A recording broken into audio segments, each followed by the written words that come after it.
আর জান্নাতীদের 120 কাতার হবে। কত কাতার? 120 কাতার। তার মধ্যে 80 কাতার হবে উম্মতে মুহাম্মাদি, বলেন সুবহানাল্লাহ। আর এই উম্মতে মুহাম্মাদির মধ্যে আরো 70,000 স্পেশাল মানুষ আছে। কত হাজার? যারা বিনা হিসেবে বিনা আযাবে ডাইরেক্ট জান্নাতে যাবে ইনশাআল্লাহ। বলে দিব তারা কারা? 70,000। তবে অন্য একটা হাদিসে আসছে যে প্রত্যেক হাজারের সাথে আরো 70,000। তবে শর্ত কঠিন। কিরকম শর্ত? সাহাবীরা বসে ডিসকাস করছেন কে হতে পারে তারা। কেউ বলছেন তারা হয়তো প্রথম দিকের মুসলিমরা হবেন, কেউ বলছেন তারা হয়তো মুজাহিদরা হবেন, কেউ বলছেন তারা বদর যুদ্ধের সাহাবীরা হবে ইত্যাদি। তখন নবী সাল্লাল্লাহু আলাইহি ওয়াসাল্লাম আবার চলে আসলেন, ব্যাক করলেন। ব্যাক করে বলছেন তোমরা কি এই বিষয়ে কি বিষয়ে কথা বলছিলে? তখন সাহাবীরা বললেন আমরা তো ডিসকাস করছিলাম যে কারা হতে পারে সেই 70,000। নবীজি বললেন শোনো, ওই 70,000 মানুষ, এক নাম্বার, ওই 70,000 মানুষ পাখি উড়িয়ে ভাগ্য গণনা করে না। প্রথম কাজটা কি? মানে তারা ইসলাম এত কঠিনভাবে পালন করে যে পাখি উড়িয়ে ভাগ্য গণনা বা হাত দেখা, রাশিফল, এরকম শিরিকের ধার কাছেও নাই। তারা শিরিকের ধার কাছেও নাই। দুই নাম্বার, তারা আগুনের শেকা বা উল্কি দিয়ে, এই ট্যাটু আছে না, ট্যাটু উল্কি আঁকে আগুন দিয়ে, এই ধরনের ট্যাটু উল্কি তারা আঁকে না শরীরের মধ্যে। এইসব কুলক্ষণে সুলক্ষণে তারা বিশ্বাস করে না। তিন নাম্বার, তারা অবৈধ ঝাড়ফুঁক করে না। অবৈধ ঝাড়ফুঁক করে না। বৈধ ঝাড়ফুঁক করা যাবে। সূরা ফাতিহা পড়ে ঝাড়ফুঁক করা যাবে, সূরা ফালাক নাস ইখলাস পড়ে পড়া যাবে, আয়াতুল কুরসি পড়ে পড়া যাবে, কোরআন হাদিস দিয়ে ঝাড়ফুঁক করা যাবে। কিন্তু অবৈধ কিছু ঝাড়ফুঁক আছে না, তান্ত্রিক কবিরাজদের কাছে মানুষ করে, এগুলো করা যাবে না। আর 4 নাম্বার হচ্ছে তারা সর্বাবস্থায় এক আল্লাহর উপরে তাওয়াক্কুল করে, ভরসা করে, আল্লাহর প্রতি তাওয়াক্কুল করে। এরা হচ্ছে সেই 70,000 মানুষের মধ্যে থাকবে ইনশাআল্লাহ। এক সাহাবী দাঁড়িয়ে বললেন, ওয়াকাশা দাঁড়িয়ে বলছেন যে ইয়া রাসূলুল্লাহ, আমার জন্য দোয়া করেন, আমি যেন সেই 70,000-এর মধ্যে থাকতে পারি। নবীজি বললেন হ্যাঁ, তুমি 70,000-এর মধ্যে একজন যাও। এরপর আরো 2জন সাহাবী দাঁড়িয়ে গেলেন, আমার জন্য দোয়া করেন। নবীজি বললেন না, ওয়াকাশা অগ্রগামী হয়েছে। এভাবে সবার জন্য দোয়া করতে থাকলে দরজা কি হতো? বন্ধ হয়ে যেত। তো এই দরজা খোলা আছে। এই যুগের মানুষও হতে পারে না? যে ব্যক্তি শিরক করে না, আল্লাহ ভরসা করে, কোন রকম কুলক্ষণে বিশ্বাস করে না, ইসলাম পরিপূর্ণরূপে পালন করে, ইনশাআল্লাহ তাআলা আল্লাহ চাইলে তাদেরকে আল্লাহ পাক 70,000-এর মধ্যে আশ্রয় দিবেন, অংশ দিবেন ইনশাআল্লাহ তাআলা। তো আমরা বলছিলাম যে আমরা কোত্থেকে আসছি ভাই? জান্নাত থেকে। কোথায় যাব? ইনশাআল্লাহ। এর মাঝখানে শয়তানের পথ রয়েছে কিছু, শয়তানের ফিতনা। কি ফিতনা? শয়তান চায়, শয়তান কিন্তু ওয়াদা করে আসছে, চ্যালেঞ্জ করে আসছে আল্লাহর কাছে। কি করছে? চ্যালেঞ্জ। শয়তান কি চ্যালেঞ্জ করছে জানেন? শয়তান চ্যালেঞ্জ করছে যে রব্বি, শয়তান বলছে রব্বি মানে হে আমার রব। শয়তান কিন্তু আস্তিক, শয়তান কিন্তু আল্লাহকে বিশ্বাস করে। সে বলছে রব্বি, হে আমার রব, আনজিরনি, আমাকে অবকাশ দিন, ইলা ইয়াউমি ইউবআসুন, কিয়ামত দিবস পর্যন্ত অবকাশ দিন। আল্লাহ বলছেন ফাইন্নাকা মিনাল মুনজারিন, যাও, তোমাকে অবকাশ দেওয়া হলো। কিয়ামত পর্যন্ত সময় আল্লাহর কাছে এমন বড় কিছু নয়, খুব সামান্য। এবার সে বলছে রব্বি ফাবিমা আগওয়াইতানি, হে আল্লাহ, যে আদমের জন্য আজকে আমাকে জান্নাত থেকে বের করে দেয়া হলো সিজদা না করার কারণে, লা আকুদান্না লাহু সিরাতাকাল মুস্তাকিম, ওই আদমকে জাহান্নামে নেয়ার জন্য আমি সরল পথে ওত পেতে বসে থাকবো। বসে থাকে না শয়তান? সুম্মা লাআতিয়ান্না মিন বাইনি আইদিহিম, খুব ভালো করে জায়গাটা বোঝেন প্রিয় ভাইরা। শয়তান চ্যালেঞ্জ করে বলছে সুম্মা, এর পরে আমি আসবো আদম সন্তানের সামন থেকে। কোত্থেকে?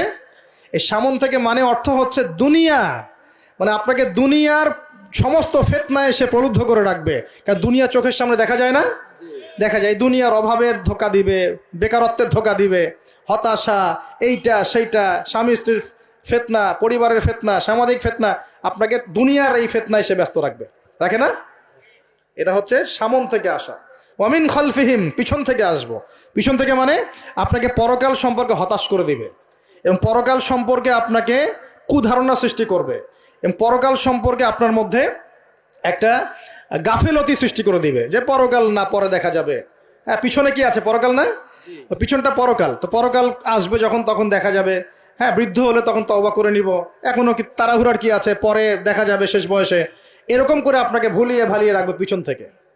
আবার হতাশ করে দিবে, আমার পরকালে আমার জান্নাত হবে না, আমি তো এত আমল করতে পারি নাই, হ্যাঁ, আমার কি হবে, আমার আত্মহত্যা ছাড়া কোনো পথ নাই, এভাবে হতাশ করে ফেলবে আপনাকে। পিছন থেকে। সুম্মা লায়াতিয়ান্না মিন বাইনি আইদিহিম ওয়া মিন খালফিহিম, সামন থেকে আসবো, পিছন থেকে আসবো। ওয়া আন আইমানিহিম, ডান দিক থেকে আসবো। ডান দিক মানে কি? এটার ব্যাখ্যাও চমৎকার। ডান দিক মানে কি? আমরা বলি না ডান পক্ষ খুব ভালো মনে করি না? ডান পক্ষ ভালো, ডান দিকটা ভালো, শুভ মনে করি তো। ডান দিক হচ্ছে আপনাকে নেক্সট সুরতে সে ধোকায় ফেলবে। ডান দিক মানে কি?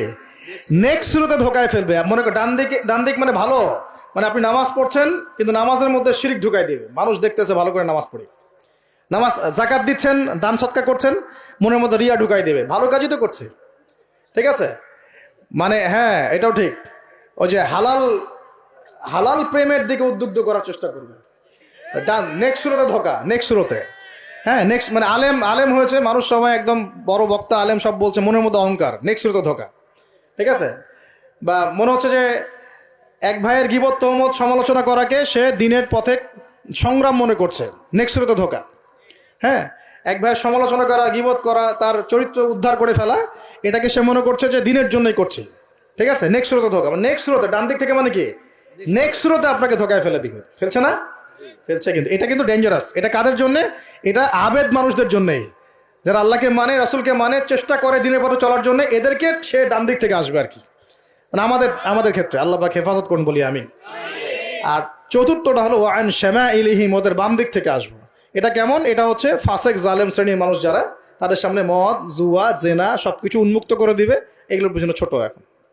তো এইভাবে চতুর্দিক থেকে শয়তান আসবে এবং বলবে, আল্লাহকে বলেছে ওয়ালা তাজিদু আকসারাহুম শাকিরিন, আল্লাহ আপনি বেশিরভাগ আদম সন্তানকেই শুকরগুজার পাবেন না।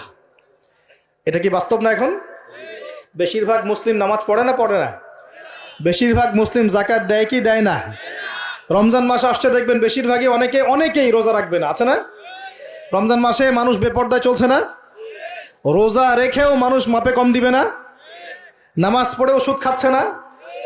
মানে বেশিরভাগ মানুষ কিন্তু সত্যি সত্যি আল্লাহর পথে নাই। এই পৃথিবীতে বেশিরভাগ মানুষ বলছে আল্লাহর সন্তান আছে, নাউজুবিল্লাহ। খ্রিস্টানরা বলছে না আল্লাহর সন্তান আছে? তো বেশিরভাগ মানুষকে আমি পথভ্রষ্ট করে ছাড়বো, শয়তান কিন্তু বলে গেছে, এবং সেটা কিন্তু বাস্তব হচ্ছেও। আল্লাহ পাক অন্য সূরায় বলেছেন ওয়া কালিলুম মিন ইবাদিয়াশ শাকুর, আমার শুকরগুজার বান্দা খুব কম হবে। কি হবে? কম হবে। হাদিসের মধ্যেও আসছে যে তোমরা ৭৩ দলে ভাগ হয়ে যাবে। কত দল? তার মধ্যে একটা মাত্র দল জান্নাতে যাবে। কয়টা দল?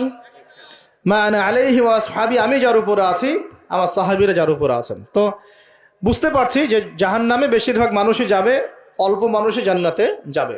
তবে জান্নাতীদের মধ্যে বেশিরভাগ হবে উম্মতে মুহাম্মাদের মধ্যে ইনশাআল্লাহ তাআলা।